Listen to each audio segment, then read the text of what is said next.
सब सलामत रहें क़यामत तक और क़यामत ना आए क़यामत तक। देखिए एक चीज मैं आपको दिखा रहा हूं।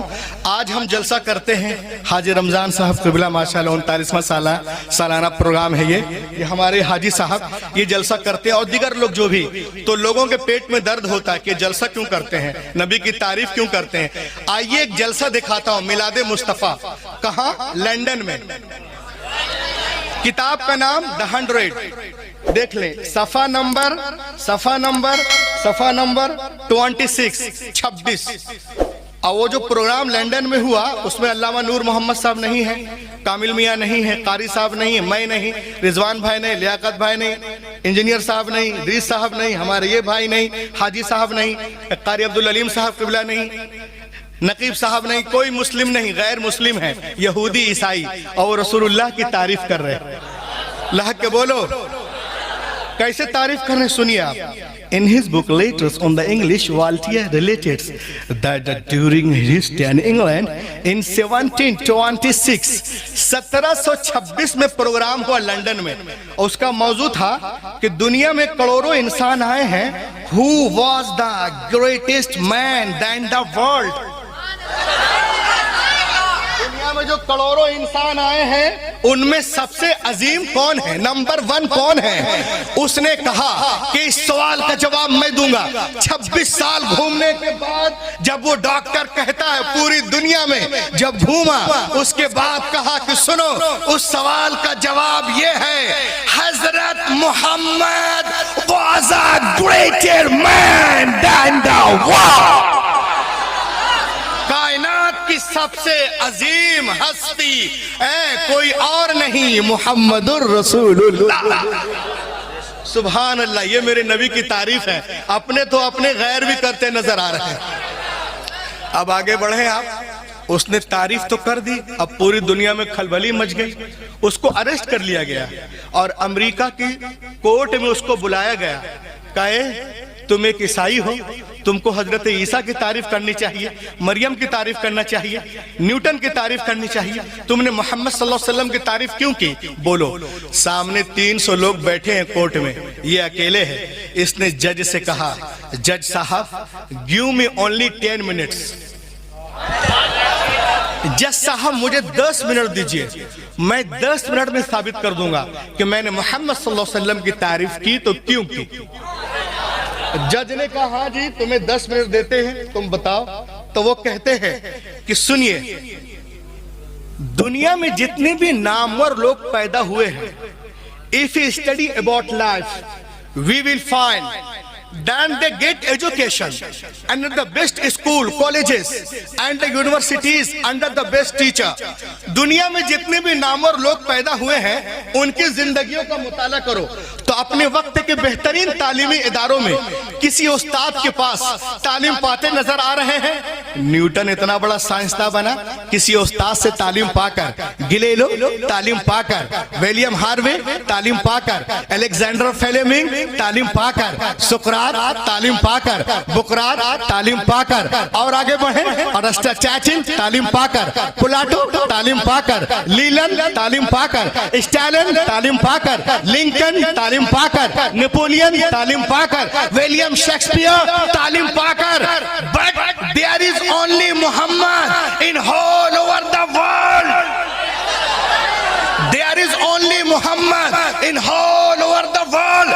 कायनात में सिर्फ मोहम्मद सल्लल्लाहु अलैहि वसल्लम है जो किसी के सामने शागिर्द बनकर नहीं बैठे, उनका नाम मोहम्मद अरबी है। और लहक के बोलो अपने नबी के लिए। किसी के सामने जिंदगी में शागिर्दी इख्तियार नहीं किए, उनका नाम मोहम्मद अरबी है। ये वो हैं जिन्होंने दुनिया से इल्म नहीं लिया। He gave the education to all over the world। दुनिया से इल्म नहीं लिया, को इल्म दिया है। जज ने पूछा ये कैसे हो सकता है, कोई दुनिया से इल्म ले नहीं और दे, तो उन्होंने कहा हो सकता है। कहा कैसे? कहा ऐसे, जो अल्लाह से सीख के आता उसे दुनिया नहीं सिखाती है, वो दुनिया को सिखाता है। फिर वो कितना सीखता है, किस कदर सीखता है, क्या क्या सीखता है, कब कब सीखता है। आला हजरत से पूछो, बरेली से आवाज आती है, और कोई गैब क्या, और कोई गैब क्या तुमसे नेहा हो भला, जब ना खुदा ही छुपा तुम पे करोड़ों, जब ना खुदा ही छुपा तुम पे।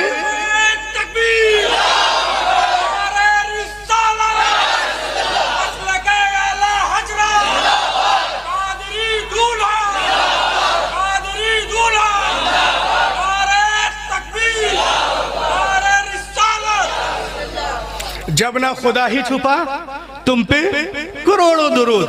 अब जज इतना सुनना था तो जितने 300 लोग बैठे थे ना, वो सब कुर्सी छोड़ छोड़ के उठने लगे।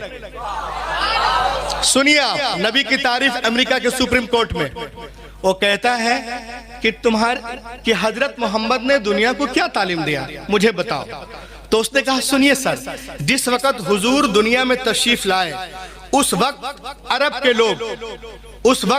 के लोग तहजीब व तमद्दुन के एतबार से निहायत पस्ती में थे। At that time, Arabia was the most degraded nation of the world. निहायत पस्ती में थे। लेकिन जब आपकी जिंदगी उनके साथ गुजरने लगी, आपकी जिंदगी उनके साथ गुजरने लगी, तो उन लोगों के अंदर इतनी बुलंदी आई, इतनी मार्फत आई, इतना इल्म आया कि जब अल्लाह के रसूल पर्दा कर गए तो उसी राइटर को लिखना पड़ा, आफ्टर हिजाब of Muhammad the land of Arabia become the nursery of heroes. Muhammad सल्लल्लाहु अलैहि वसल्लम के पर्दा करने के बाद अरब की सरजमीन तो हीरो की नर्सरी बन गई। और लहक के बोलिए, वो कहते हैं कि उन बदवी कबाइल जिन्हें खाने का तरीका नहीं मालूम, पीने का तरीका नहीं मालूम, जीने का तरीका नहीं मालूम, लेकिन नबी रहमत के अल्फाज मुबारक से हरारत लेकर थोड़े ही दिनों में हिंदुस्तान की सरहदों से लेकर बहरे ओकियानोस तक एक अजीम सल्तनत बना ली। और इतनी बड़ी सल्तनत की तारीख में कोई मिसाल नहीं मिलती। और जहां जहां उनका पैगाम पहुंचा, लोग दौड़ दौड़ कर इस्लाम कबूल करने लगे। कहां गए वो लोग जो कहते हैं इस्लाम तलवार से फैला है? अरे तलवार तो उमर के हाथ में थी। तलवार से लैस उमर को किस तलवार ने मुसलमान बनाया? झुकता है जहां काबा वो सरकार का दर है, फिर कैसे कहूं आका मेरा मिसले बशर है। ईमा जो उमर लाए तो तकदीर ने पूछा, जो कत्ले को लाए थे वो तलवार किधर है?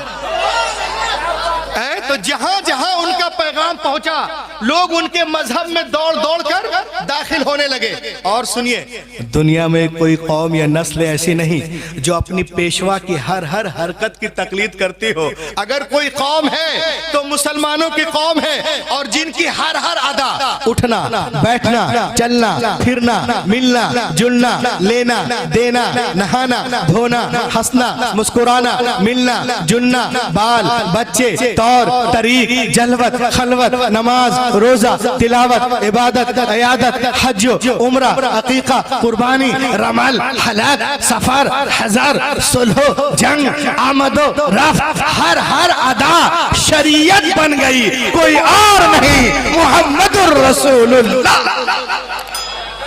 ये मेरे नबी की शान है।